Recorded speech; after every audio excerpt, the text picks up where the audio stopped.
Gujarat's #1 engineering university, Sankalchand Patel University, 9642706257.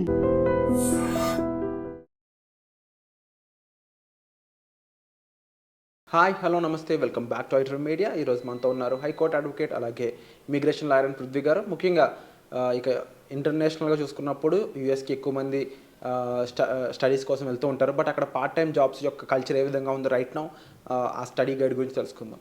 Hi sir. Hi Virat. Sir, US part time job guide ఎలా ఉంటుంది? అసలు వెళ్ళే వాళ్ళు స్టూడెంట్స్ అక్కడ ఏం తెలుసుకోవాలి, పార్ట్ టైంకి సంబంధించి ఎటువంటి జాగ్రత్తలు తీసుకోవాలి? మనకి యుఎస్లో విరాట్ జాబ్స్ అనేసరికి మనకి సెలక్షన్ ఆఫ్ జాబ్స్ నిజంగా ఇండియన్ స్టూడెంట్స్కి తెలుసా అనిపిస్తూ ఉంటుంది ఒక్కొక్కసారి. ఇప్పుడు మనం బీటెక్ స్టూడెంట్ ఉన్నాడు అనుకో, let us share an example with it. ఎంతమంది బీటెక్ స్టూడెంట్స్ బయట పార్ట్ టైం చేస్తున్నారు చెప్పండి? ఎవరైనా ఉన్నారా బయట పార్ట్ టైం చేసేవాడు? ఎవరు ఉండరు. సడన్గా అక్కడికి వెళ్ళి పార్ట్ టైం జాబ్ చేయాలి. వాళ్ళకి ఏంటంటే they don't know about the academical part-time job and regular part-time job. Okay, నేను అకాడమికల్ పార్ట్-టైం జాబ్ చేయొచ్చు అన్నది ఒక గైడ్లైన్స్ వాడికి ఇస్తాడు. పార్ట్ టైం జాబ్ చేయొచ్చు అని చెప్పినంత మాత్రాన ఏది పడితే అది పార్ట్ టైం జాబ్ తీసుకుంటాం లేదు.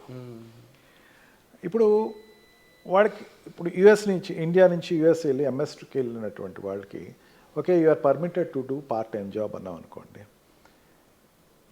వీసా తీసుకునేటప్పుడు వీసా రెగ్యులేషన్స్ ఫాలో అయ్యేటప్పుడు వీసా సెలెక్షన్ తీసుకునేటప్పుడు పార్ట్ టైం జాబ్ నేను చేసి నేను ఫీజు కడతానంటే దే విల్ బి రిజెక్టెడ్.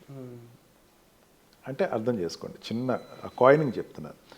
వీసాకి వెళ్తాడు, వీసాకి వెళ్ళి కూర్చున్న తర్వాత నీకు ఎకనామికల్ స్టేటస్ ఏంటి, ఎట్లా పే చేస్తావు, ఉన్న 2 years నువ్వు ఎట్లా ఉంటావు, 2 years గురించే మాట్లాడతావు, 2 years ఎట్లా పే చేస్తావు, నీ ఫైనాన్షియల్ కెపాసిటీ ఏంటి, మీ ఫాదర్ ఫైనాన్షియల్ కెపాసిటీ ఏంటి, ఎట్లా లోన్ తీసుకున్నావు, ఏ లోన్స్ అప్లై చేసావు.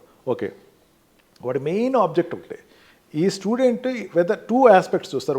ఒకటేంటంటే ఈ student will not stay they for ever, అక్కడ ఉండిపోడు, వెంటనే ఎడ్యుకేషన్ అయిపోయిన వెంటనే వెనక్కి వచ్చేస్తాడు. Second and most important thing, ఇతన్ని ఫీడప్ చేయటం. ఇతను మన కంట్రీకి ఇంపార్టెంటా కాదా? ఈ స్టూడెంట్ అన్నవాడు మన కంట్రీకి ఎటువంటి హాని కలిగించినటువంటి వ్యక్తి అండ్ అకాడమికల్గా ఇతనికి మన ప్రోత్సాహించి మన కంట్రీలో తీసుకుంటే డెఫినెట్గా ఇతను ఒక బెస్ట్ స్టూడెంట్ అవుతాడు, ఒక సత్యం నారెళ్ళ అవుతాడు, నాదెండ్లు అవుతాడు. అండ్ ఈ ఎగ్జాంపుల్స్ చూస్తారు వాళ్ళు. అట్లా తీసుకునేటప్పుడు ఏంటంటే ఈ స్టూడెంట్స్ని ముందు మైండ్ సెట్లో ఏం ప్రిపేర్ అవ్వాలి, పార్ట్ టైం జాబ్ అనేది it's an only okay but not right for him.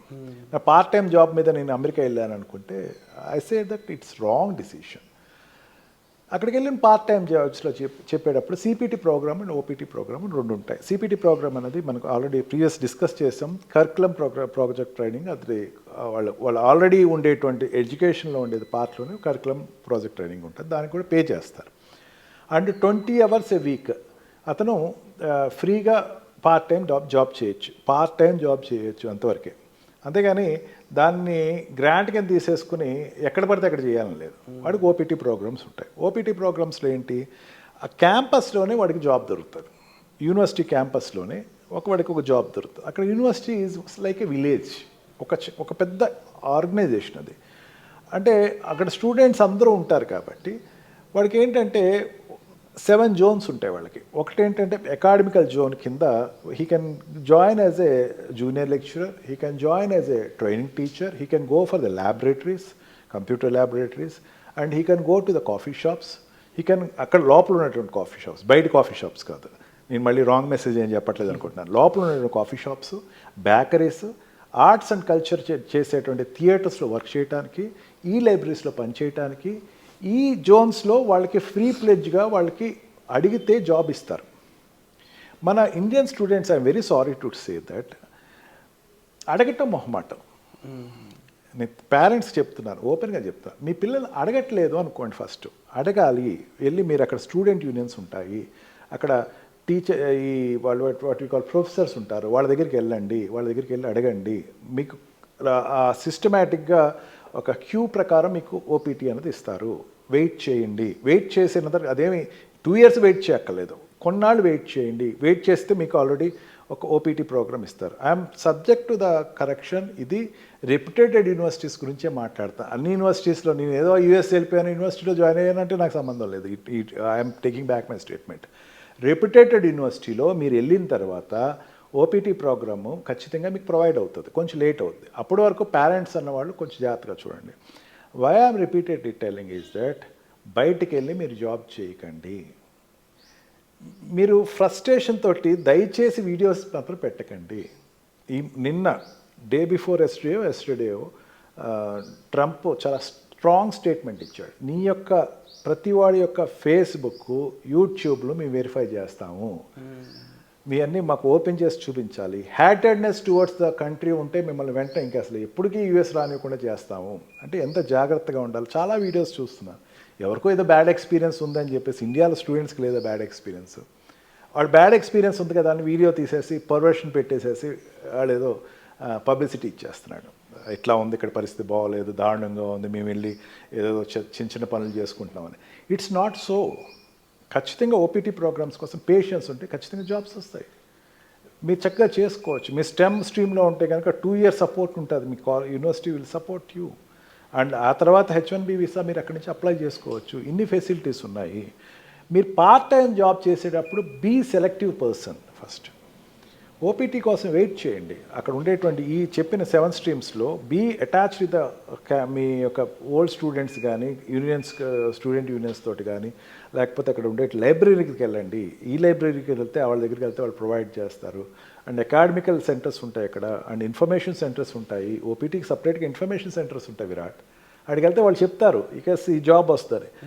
అంతేగాని అక్కడ రాజకీయాలు ఏం జరగవు. నువ్వు ఫస్ట్ కమ్ ఫస్ట్ గో అంతే. నువ్వు ఎవరు పాపం ముందు అడిగారు వాళ్ళు ప్రొవైడ్ చేస్తారు. బట్ సింపథెటికల్గా మీరు ప్రొఫెసర్స్ దగ్గర చెప్పుకోవచ్చు, సార్ నా పరిస్థితి బాగోలేదు, ప్లీజ్ హెల్ప్ మీ అని చెప్పి మీరు మెయిల్స్ పెడితే వాటి వెంటనే రెస్పాండ్ అవుతాడు. ఎక్కడో చోట ఓపీటీలో పెడతాడు మీకు.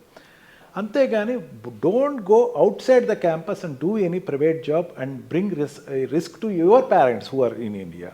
ఇండియాలో ఉండేటువంటి మీ పేరెంట్స్కి రిస్క్ తీసుకురాకండి. మీరు అక్కడి నుంచి రిపోర్ట్ చేస్తారు అనుకోండి, మా వాడు ఎందుకో అక్కడ చూడండి కక్ష కట్టేసింది, అమెరికా ట్రంప్ కక్ష కట్టేశాడు అని చెప్పి ఒక ప్యానిక్ అయిపోతున్నాడు పేరెంట్. దయచేసి నిజంగా నాకు ఫోన్ కాల్స్ వస్తున్నాయి విరాట్, అందుకే బాధ అనిపిస్తుంది. మా అబ్బాయి అంటే చాలా మంచివాడండి, అక్కడి నుంచి నెట్టేశారండి. నో, మీ అబ్బాయిది ఏదో ఒక ప్రాబ్లం ఉందని ముందు అర్థం చేసుకోండి. ఫస్ట్ విషయం మీద అవగాహన ప్రొఫెషనల్స్తో మాట్లాడాలి. And never go for the local politics. మీరు లోకల్ పాలిటిక్స్కి వెళ్ళకండి, స్టూడెంట్ పాలిటిక్స్లోకి వెళ్ళకండి. వెళ్ళామా, మీరు అక్కడ చదువుకున్నారు, ఉన్న టైంలో పీరియడ్లో మీరు ఒక జాబ్ ఓపీటీ ప్రొవైడ్ చేశారా, ఉన్నారా, అంతవరకే ఉండండి.